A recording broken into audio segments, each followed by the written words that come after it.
তো বন্ধুরা, বেশ কিছুদিন আগে আমি একটি ভিডিও বানিয়েছিলাম যেখানে আমি বলেছিলাম বাংলার হট এবং সেক্সি টপ 10 বোল্ড ওয়েব সিরিজের কথা। আর সেই ভিডিওর রেসপন্সও আমি খুব ভালো পেয়েছি তোমাদের কাছ থেকে। সেই জন্য আজকে আমি আবারও নিয়ে চলে এসেছি সেই সেম টপিকের উপর আবার একটি নতুন ভিডিও নিয়ে। তো আজকের এই ভিডিওতে আমি তোমাদেরকে বলবো ইন্ডিয়ার সব থেকে হট এবং বোল্ড হিন্দি 10টি ওয়েব সিরিজের কথা, যেগুলো দেখার পর আমার নিজেরই বিশ্বাস হচ্ছিল না যে এগুলো ওয়েব সিরিজ নাকি পর্ন মুভি। মানে আজকে আমি যে ওয়েব সিরিজগুলোর কথা বলবো সেগুলো এত পরিমাণে গরম এবং উষ্ণ সিন দ্বারা নির্মিত করা হয়েছে যেগুলো মুখে বলে প্রকাশ করা সম্ভব নয়। তো যারা যারা এই শীতকালে ওয়েব সিরিজের মাধ্যমে নিজেদের শরীরে উষ্ণতার ভাব নিতে চাও তাদের জন্য কিন্তু আজকের ভিডিওটি খুবই স্পেশাল হতে চলেছে। তো আজকের এই ভিডিওটি সম্পূর্ণভাবে প্রাপ্তবয়স্কদের জন্য, মানে প্রাপ্তবয়স্কদের জন্য খুবই স্পেশাল ভিডিও হতে চলেছে এই ভিডিওটি। আর ভিডিও শেষে রয়েছে কিন্তু ইয়াং বন্ধুদের জন্য আলাদা চমক। তো সেই আলাদা চমকটি কি জানতে হলে পুরো ভিডিওটি স্কিপ না করে প্রথম থেকে শেষ পর্যন্ত দেখতে থাকো। তো বেশি কথা না বলে ভিডিওটি শুরু করি। তো চলো লেটস স্টার্ট। তো আজকের ভিডিওতে যে 10টি বোল্ড ওয়েব সিরিজের কথা আমি বলতে চলেছি সেই ওয়েব সিরিজগুলোর মধ্যে 10 নম্বর তালিকায় রয়েছে কারেনজিৎ কর the untold story of Sunny Leone নামের ওয়েব সিরিজটি, যেটি মুক্তি পেয়েছিল 2018 সালে এবং যেটিতে মুখ্য ভূমিকায় অভিনয় করেছিল পর্ন ইন্ডাস্ট্রির জনপ্রিয় অভিনেত্রী সানি লিওনে। এই কারেনজিৎ কর নামের ওয়েব সিরিজটি কিন্তু সানি লিওনের জীবন কাহিনীকে কেন্দ্র করেই তৈরি করা হয়েছে।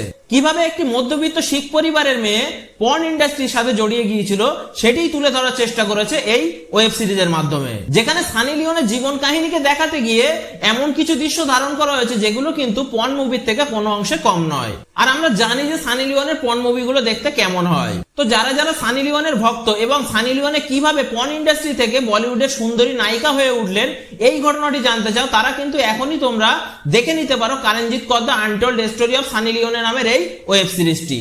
এরপর আমাদের তালিকায় 9 নম্বরে রয়েছে মোনা হোম ডেলিভারি নামক ওয়েব সিরিজটি, যেটি মুক্তি পেয়েছিল 2019 সালে। এই বোল্ড হট ওয়েব সিরিজটিতে মুখ্য ভূমিকায় অভিনয় করেছিলেন কঙ্গনা শর্মা। এই অ্যাডাল্ট ওয়েব সিরিজটি তৈরি হয়েছে এক মোনা নামের বেশ্যাকে ঘিরে। বিভিন্ন ধরনের মানুষের সঙ্গে তার ওঠা বসা এবং মেলামেশা ছিল। অতিরিক্ত লোভ লালসার ফল যে কি হতে পারে সেটাই দেখানো হয়েছে মূলত এই ওয়েব সিরিজটির মাধ্যমে। যারা পতিতালয়ে না গিয়েও সেইখানকার ফিল নিতে চাও তাদের জন্য কিন্তু এই ওয়েব সিরিজটি একদমই পারফেক্ট। আনন্দ ও রোম্যান্সের মাধ্যমে যে ধরনের কামুক সিন এই ওয়েব সিরিজটিতে রাখা হয়েছে সেটি কিন্তু একটি ব্যাচেলার পুরুষের রাতের ঘুম কাটার জন্য যথেষ্ট। আমাদের তালিকার 8 নম্বরে রয়েছে ট্রিপল এক্স আনসেন্সর্ড নামক ওয়েব সিরিজটি। এই ওয়েব সিরিজটি মুক্তি পেয়েছিল 27 সেপ্টেম্বর 2018 সালে। এই বোল্ড ওয়েব সিরিজটিতে মুখ্য ভূমিকায় অভিনয় করেছিলেন ঋত্বিক ধানজানি ও কায়রা দত্ত। এই সিরিজটির কাহিনী চলতে থাকে প্রেম, লালসা, রোম্যান্সের বিভিন্ন দিককে অনুসরণ করে। এই ওয়েব সিরিজটিকে আমরা এক কথায় এরোটিক অ্যান্থোলজি সিরিজ বলতে পারি। এই সিরিজে অভিনেত্রী কায়রা দত্তের বেশ কিছু উষ্ণ সিন ধারণ করা হয়েছে, যেটি কিন্তু খুবই বোল্ড এবং হট। তাই যারা যারা ওয়েব সিরিজের মাধ্যমে হট এবং কামুক সিন দেখতে পছন্দ করো তাদের জন্য কিন্তু এই ওয়েব সিরিজটি একদমই পারফেক্ট। আমাদের তালিকা 7 নম্বরে রয়েছে 22 জুন 2017 সালে মুক্তিপ্রাপ্ত রেইন নামক ওয়েব সিরিজটি, যেখানে মুখ্য ভূমিকায় অভিনয় করেছেন শরৎ সোনু ও প্রিয়া ব্যানার্জি। এই ওয়েব সিরিজটি কিন্তু বোল্ড হলেও এর মধ্যে লুকিয়ে রয়েছে একটি মিস্টিরিয়াস থ্রিলার ঘটনা, যেটিকে আমরা গেমিং সিরিজও বলতে পারি। এই সিরিজে দেখানো হয়েছে একটি মেয়ের ঘটনা যার অতীত জড়িয়ে রয়েছে 4 জন পুরুষের সঙ্গে এবং তার মধ্যে একজন কিন্তু তাকে মেরে ফেলতে চায় এবং সেই ব্যক্তি কেন বা কিভাবে তাকে মেরে ফেলবে সেটাই কিন্তু দেখানো হয়েছে এই ওয়েব সিরিজের মাধ্যমে এবং তাদের হাত থেকে কি সেই মেয়েটা বাঁচতে পারবে সেটাই কিন্তু দেখানোর চেষ্টা করা হয়েছে এই ওয়েব সিরিজের মাধ্যমে। এই সিরিজটিকে কিন্তু বোল্ড ওয়েব সিরিজ বলা যায় না, তবে এই সিরিজের মধ্যে এমন কিছু দৃশ্য ধারণ করা হয়েছে যেগুলো দেখে কিন্তু শরীরের মধ্যে অন্যরকম ভাব চলে আসতেই পারে। আমাদের তালিকায় 7 নম্বরে রয়েছে 2017 সালে মুক্তিপ্রাপ্ত ওয়ান নাইট স্ট্যান্ড নামক ওয়েব সিরিজটি, যেটিতে অভিনয় করেছেন সৌরভ দাস, প্রিয়া চক্রবর্তী ও আম্বারিশ ব্যানার্জি। এই 1 ঘন্টা 40 মিনিটের ওয়েব সিরিজটিতে দেখানো হয়েছে একটি মাত্র রাতের ঘটনা, যেখানে দেখানো হয় একটি রহস্যময় নারী এবং একটি হারিয়ে যাওয়া আত্মার ঘটনাকে। এই ওয়েব সিরিজে সৌরভ দাসের অভিনয় কিন্তু খুবই ভালোভাবে প্রশংসিত হয়েছিল। তাছাড়া রহস্যময়ী নারী এবং অদ্ভুত আত্মার যে রঙ্গলীলাকে দেখানো হয়েছে এই ওয়েব সিরিজে সেগুলো দেখে কিন্তু মনের মধ্যে অন্যরকম ফিলিংসই চলে আসবে। আমাদের তালিকার 5 নম্বরে রয়েছে আই লাভ আজ নামের ওয়েব সিরিজটি, যেটি মুক্তি পেয়েছিল 12 জানুয়ারি 2019 সালে। এই লেসবিয়ান বোল্ড ওয়েব সিরিজটিতে মুখ্য ভূমিকায় অভিনয় করেছিলেন হর্ষা চোপড়া।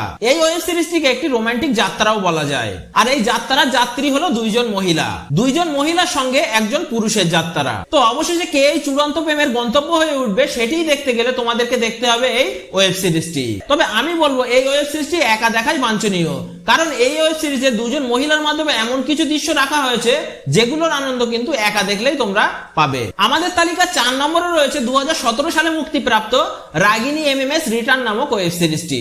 এই অ্যাডাল্ট সিরিজটিতে অভিনয় করেছেন সানি লিওনে, কারিশমা শর্মা ও রিয়া সেন। এই সিরিজটির গল্প আবর্তিত হয়েছে সিমরন এবং রাগিনীর জীবন কাহিনীকে কেন্দ্র করে। একটি পুরনো নির্জন কলেজে তারা যায় ভুতুড়ে একটি কাণ্ডকে পুনরুদ্ধার করার জন্য। সেখানে গিয়ে একটি কলঙ্কজনক এমএমএস সিডির পেছনে দৌড়ানো এবং সেইখানকার অদ্ভুত শক্তির সঙ্গে লড়াই করার অভিজ্ঞতাকে দেখানো হয়েছে। গল্পটিতে ভৌতিক সিনের সাথে সাথে বেশ কিছু কামুক দৃশ্যও রাখা হয়েছে, যেগুলো দেখার পর কিন্তু এই ভৌতিক সিনগুলো আর মনের মধ্যে থাকবে না। আমাদের তালিকা 3 নম্বরে রয়েছে 2017 সালে মুক্তিপ্রাপ্ত মায়া নামক ওয়েব সিরিজটি, যেটিতে মুখ্য ভূমিকায় অভিনয় করেছেন শর্মা সিকান্দার। এই সিরিজটির কাহিনী চলতে থাকে সোনিয়া আর তার স্বামী অভিষেকের জীবন কাহিনীকে কেন্দ্র করে। সোনিয়ার একটি সমস্যা ছিল, সে তার 6 মাসের স্মৃতি হারিয়ে ফেলেছিল এবং তার স্বামী অভিষেক জানতে পারে যে গোপনে সোনিয়ার রয়েছে অতিরিক্ত তীব্র যৌনতার নেশা, যেটা জানার পর তার স্বামী কিন্তু তার সঙ্গে বিশ্বাসঘাতকতা করে। এই স্বামী স্ত্রীর রোমান্টিকতায় ভরপুর বোল্ড ওয়েব সিরিজটিতে এমন কিছু দৃশ্য রাখা হয়েছে যেগুলো কিন্তু একেবারেই ধারণা করা যায় না। আমাদের তালিকায় 2 নম্বরে রয়েছে 2018 সালে মুক্তিপ্রাপ্ত হট এবং বোল্ড ওয়েব সিরিজ জ্ঞানদিবাস। এই বোল্ড ওয়েব সিরিজটিতে মুখ্য ভূমিকায় অভিনয় করেছেন তানিয়া চ্যাটার্জি। এই বোল্ড ওয়েব সিরিজটির মাধ্যমে দেখানো হয়েছে যে যৌনতা যে কাউকে পরিবর্তন করতে সক্ষম। মানে আপনি যে পরিস্থিতিতেই থাকুন না কেন বা যেখানেই আপনি থাকুন না কেন, যৌনতা কিন্তু আপনার পিছু ছাড়বে না। আর যার কারণে কিন্তু আপনি অজান্তেই এমন কিছু ভুল করে বসবেন যেগুলোর কিন্তু পরে মাসুল দেওয়া আপনার পক্ষে একেবারেই সম্ভব নয়। শারীরিক চাহিদা এমনই একটি জিনিস যার জন্য কিন্তু নারী এবং পুরুষ উভয়েই কিন্তু সবকিছু নিমেষেই ত্যাগ করতে রাজি হয়ে যায়। এই গ্রাম্য পরিবেশের কামুক ওয়েব সিরিজটিতে এমন কিছু বোল্ড দৃশ্য ধারণ করা হয়েছে যেটি দেখলে কিন্তু আপনারও মন একটু অন্যরকম কিছু করতে মন চাইবে। আমাদের তালিকার 1 নম্বরে রয়েছে 2020 সালে মুক্তিপ্রাপ্ত কবিতা ভাবি নামের ওয়েব সিরিজটি, যেটি আমার দেখা এখনো পর্যন্ত সব থেকে সেরা বোল্ড হিন্দি ওয়েব সিরিজ, যেখানে মুখ্য ভূমিকায় অভিনয় করেছেন কিন্তু কবিতা রাধেশ্যাম। এই বোল্ড ওয়েব সিরিজটিতে একজন কামুক দেশি ভাবিকে দেখানো হয়েছে, যে ফোন কলে বিভিন্ন মানুষকে কথা এবং কাজের মাধ্যমে আনন্দ দিয়ে থাকে এবং যার পরিবর্তে সে কিন্তু অনেক মোটা অঙ্কের টাকা উপার্জন করে থাকে। এই সিরিজটিতে কবিতা ভাবি যে গল্পগুলো কাস্টমারের সঙ্গে বলেন, সেই গল্পগুলো শুনলে কিন্তু আপনার মনের মধ্যে কাঁটা দিয়ে উঠবে। কবিতা ভাবির কথা বলার ভাব ও তার যে অঙ্গভঙ্গির স্টাইল, সেটা দেখে কিন্তু একজন প্রাপ্তবয়স্কর মন অন্যরকম হয়ে যেতে বাধ্য। তো এই ছিল আজকের ভিডিও সেরা 10টি বোল্ড হিন্দি ওয়েব সিরিজ। তো এই যে 10টি ওয়েব সিরিজের কথা আমি বললাম, তার মধ্যে কোন ওয়েব সিরিজটি তোমার সব থেকে ভালো লেগেছে সেটি কিন্তু আমাকে কমেন্টে জানিও। তো আজকের ভিডিওটি এই পর্যন্ত ছিল, দেখা হচ্ছে পরের ভিডিওতে। ততক্ষণ তোমরা ভালো থাকো, সুস্থ থাকো, ধন্যবাদ।